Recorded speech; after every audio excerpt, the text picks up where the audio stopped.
साधू ओळखाव देव तेथेची जाणाव। या उक्तीप्रमाणेच ज्यांनी आपलं संपूर्ण जीवन समाजासाठी समर्पित केलं, आपण ज्या समाजात राहतो त्या समाजाचं आपण काहीतरी देणं लागतो, ही भावना ज्यांनी आयुष्याच्या शेवटच्या श्वासापर्यंत जपली आणि अगदी निस्वार्थी भावनेतून समाजाच्या हृदयात आजही ज्यांचं स्थान आढळ आहे, असे कर्मवीर शंकररावजी काळे साहेब।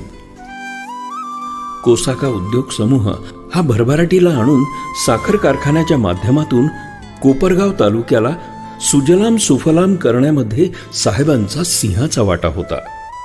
ते नेहमी असं म्हणायची का ह्या आपल्या संस्था सक्षम असल्या तिथं चांगला कारभार केला आणि जर चांगल्या चालवल्या तरच ह्या टिकतील, आणि हे टिकलं ही लक्ष्मी, ही आपली तालुक्याची कामधेनू, ही जर वाचली तरच आपण शेतकरी वाचू।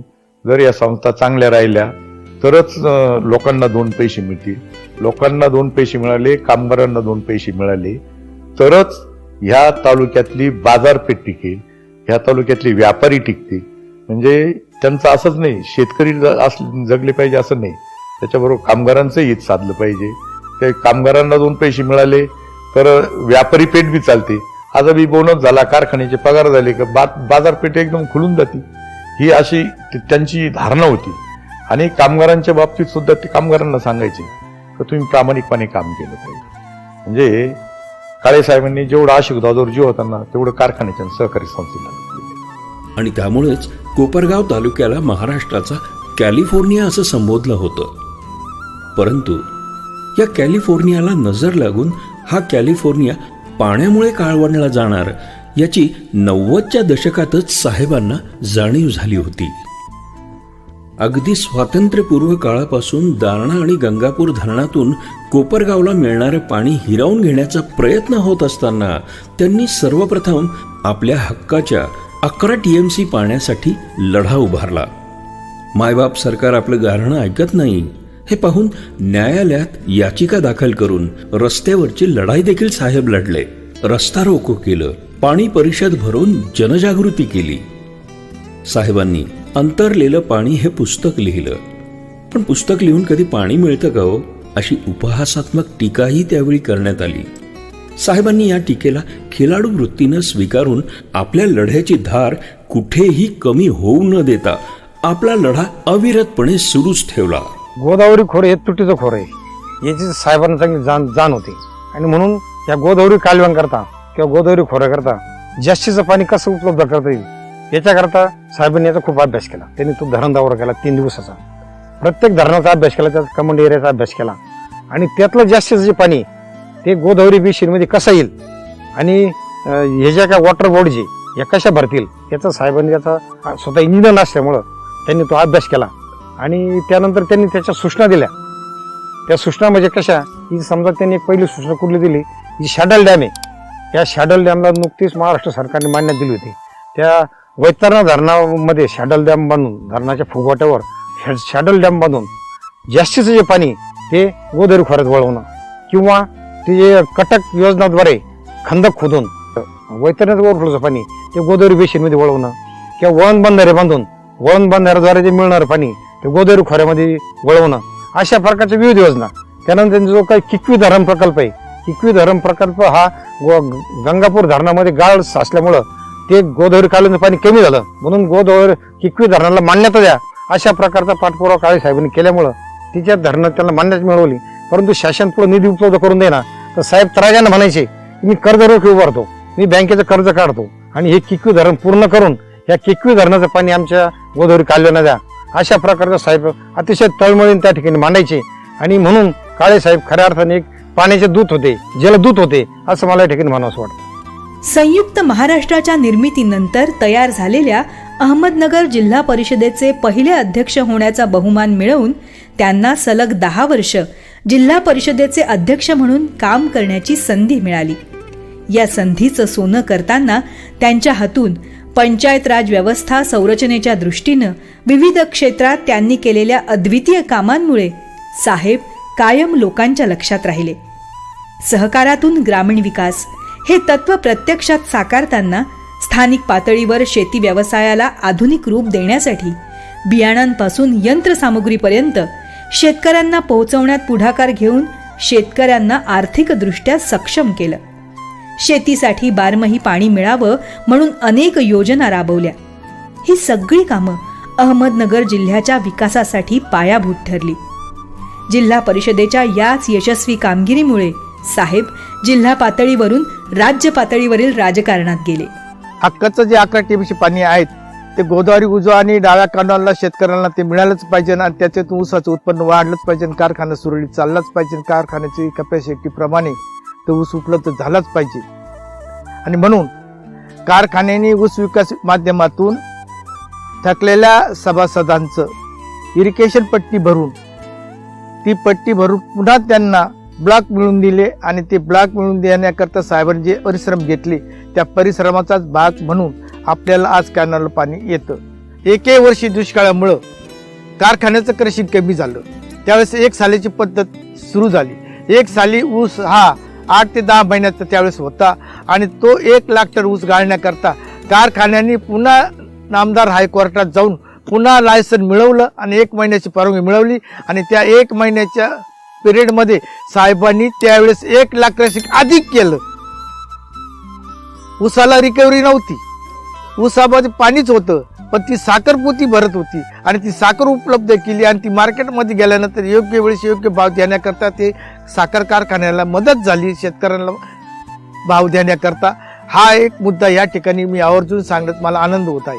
साहेबांनी समर्थपणे समाजकारण आणि राजकारण केलं. त्या कामाची दखल पक्षश्रेष्ठीने घेऊन 1991च्या लोकसभा निवडणुकीत साहेबांना काँग्रेस पक्षातर्फे खासदारकीची उमेदवारी देण्यात आली. या निवडणुकीत 1 लाखाहून अधिक मताधिक्यांनी साहेब विजयी झाले.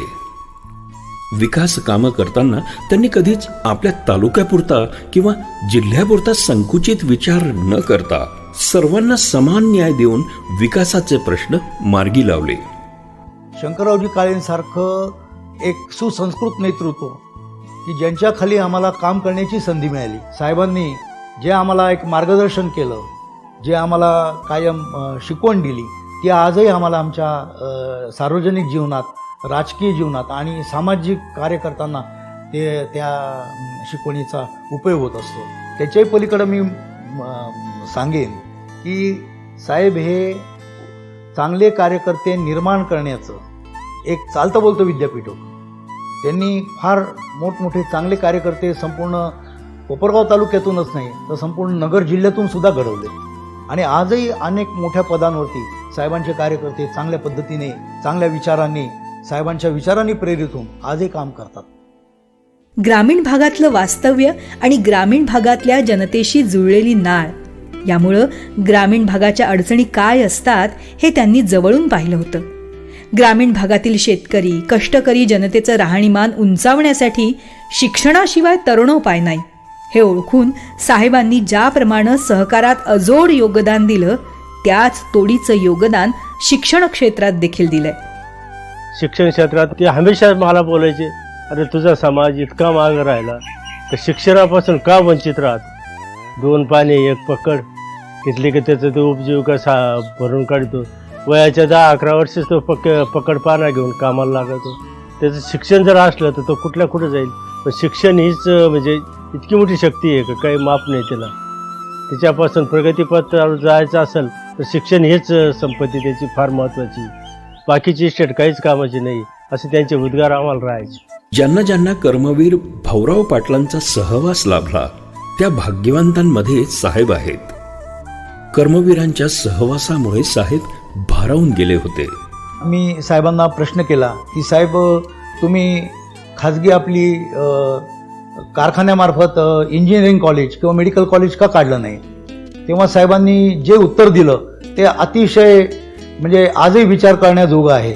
साहेबांनी मला सांगितलं की जेव्हा कर्मवीरांना हे वस्तीवरती आले आणि त्यांनी माझ्याकडून वचन घेतलं की शंकररावजी तुम्हाला हे काम अविरतपणे रयत शिक्षण संस्थेचं काम करावं लागणार आहे तळागाळातल्या मुलांपर्यंत शिक्षण हे घेऊन जावं लागणार आहे आणि ते जे वचन आहे साहेबांनी शेवटपर्यंत निभावलं असं मला वाटतं. ज्यावेळी त्यांच्यावर रयत शिक्षण संस्थेच्या अध्यक्षपदाची जबाबदारी देण्यात आली त्यावेळी सतत 15 वर्ष अध्यक्ष असताना त्यांनी रयत शिक्षण संस्थेचा वटवृक्ष फुलवला. साहेबांना प्रसिद्धीची हाव नव्हती की पदाची लालसा नव्हती. कर्मवीरांनी दाखवलेल्या ज्ञानप्रकाशात वाटचाल करत करत त्यांनी खेडोपाड्यात गोरगरिबांच्या दारात शिक्षणाची गंगा पोहोचवली. 3 लाखाहून अधिक विद्यार्थी आणि 13,750 शिक्षक आणि शिक्षकेतर कर्मचारी वर्ग असा डोलारा उभा करून 1975 साली असलेलं 5 कोटीचं रयत शिक्षण संस्थेचं वार्षिक बजेट त्यांनी आपल्या कारकिर्दीत 50 कोटींपर्यंत नेलं. त्यामुळे आजवरच्या रयत शिक्षण संस्थेच्या इतिहासात साहेबांच्या 15 वर्षाच्या कारकिर्दीला अनन्यसाधारण महत्त्व असल्याचं अधोरेखित होतं. सर्वसामान्य माणसाकरता, गरीब शेतकऱ्याकरता, तळागाळातील लोकांकरता जी तळमळ साहेबाची असायची तर ती म्हणजे मनापासून असा माणूस तर होणेच नाही. कारखान्याच्या सत्तेतून समाजोपयोगी कामे कशी होती ती सत्ता जी होती त्यांच्याकडं ती सत्ता त्यांनी तळागाळातील लोकांकरता वापरली, सभासदांकरता वापरली, बिगर सभासदांकरताही वापरली. रयत शिक्षण संस्थेचे चेअरमन या नात्याने गोरगरिबांच्या मुलांना शिक्षण मिळावं म्हणून कारखान्यातून काही फंड काही कपात करून गावोगावी त्यांनी हायस्कूल काढली. माणसानं खावं पोटासाठी पण जगावं समाजासाठी या वृत्तीनंच साहेब आयुष्यभर जगले. सारा गावच काय संपूर्ण जिल्हाच माझं कुटुंब आहे. इथे कोणीही मला परका नाही, सारे माझे आहेत. ही विचारसरणी स्वतः जगणारे आणि समाजात रुजवणारे साहेब जनसामान्यांसाठी सावली देणारा, आसरा देणारा वटवृक्ष होते. समाजकारण आणि राजकारण करताना त्यांनी जीवनात अनेक कटुगोड आठवणींचा अनुभव घेतला. दुःखाने न खचणारं आणि सुखात हुरळून न जाणारं साहेबांचं व्यक्तिमत्व होतं. मातीत मरणारे तर अनेक असतात, पण आपल्या मातीसाठी मरणारे मोजकेच असतात. त्यापैकी आदरणीय साहेब हे एक होते. साहेब काय म्हणायचे, जो माणूस सार्वजनिक जीवनामध्ये काम करतो त्याने चारित्र्य संपन्न असलं पाहिजे. चारित्र्य संपन्न हा साहेबाचा सर्वात आवडता गुण. सगळ्यांना सांगण्याचा, उपदेश करण्याचा. काय म्हणायचे, चारित्र्य संपन्न माणूस पाहिजे. काळे साहेबाच्या या सगळ्या गुणानं संपन्न असल्यामुळे काळे साहेबासारखा राजकारणातला संत पुन्हा होणे नाही.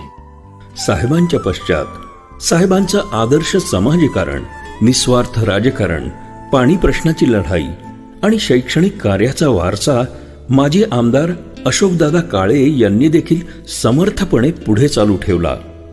कोसाका अर्थात आजचा कर्मवीर शंकरराव काळे सहकारी साखर कारखाना आणि उद्योग समूहाला प्रगतीपथावर ठेवलं.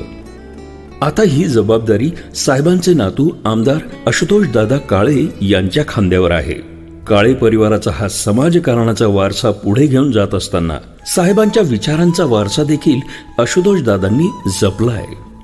तोच संयम, तोच साधेपणा आणि तेच नेतृत्व गुण जसेच्या तसे आशुतोषदादांमध्ये उपजतच असून साहेबांच्या विचारांचे वारसदार असलेल्या आशुतोषदादांमध्ये साहेब दिसतात. मला काळे साहेब त्या काळात दिल्लीहून फोन करायचे आणि वाढदिवसाच्या शुभेच्छा द्यायची. त्याचप्रमाणे आशुतोषदादांनी पारनेरवरून शुभेच्छा दिल्या. मला आशुतोषमध्ये काळेसाहेब स्वतः आहेत असंच वाटतं. साहेबांच्या पावलावर पाऊल ठेवून आमदार आशुतोषदादा काळे यांनी माजी आमदार अशोकदादा काळे यांच्या मार्गदर्शनाखाली मागील 3.5 वर्षात विकासाच्या बाबतीत कोपरगाव मतदारसंघाचा जो कायापालट केला तो वाखाणण्याजोगा आहे. आता आशुतोष दादा सुद्धा पाण्याचे प्रश्न त्यांनी विधानसभेत मांडले. आता ह्याच अधिवेशनात त्यांनी सांगितलं की बुवा आम्हाला पश्चिमेकडून जाणारं पाणी पूर्वेकडे वळवा, तरच आमच्या नाशिक जिल्ह्याचा किंवा सिन्नर तालुका, निफाड तालुका, कोपरगाव तालुक्याचे प्रश्न सुटू शकतील असं त्यांनी विधानसभेत आता आशुतोष दादांनी मांडलं. 2.5 वर्षात महाविकास आघाडी सरकारच्या माध्यमातून 1200 कोटी निधी आणला आणि विरोधी पक्षाचे सरकार असताना देखील एका वर्षात 552 कोटी मिळवण्याची ऐतिहासिक कामगिरी करून दाखवली. यामुळं निश्चितच कोपरगाव मतदारसंघाचे भविष्य उज्ज्वल असून आमदार आशुतोष काळे यांच्या हातात ते सुरक्षित असल्याचं दिसून येतं.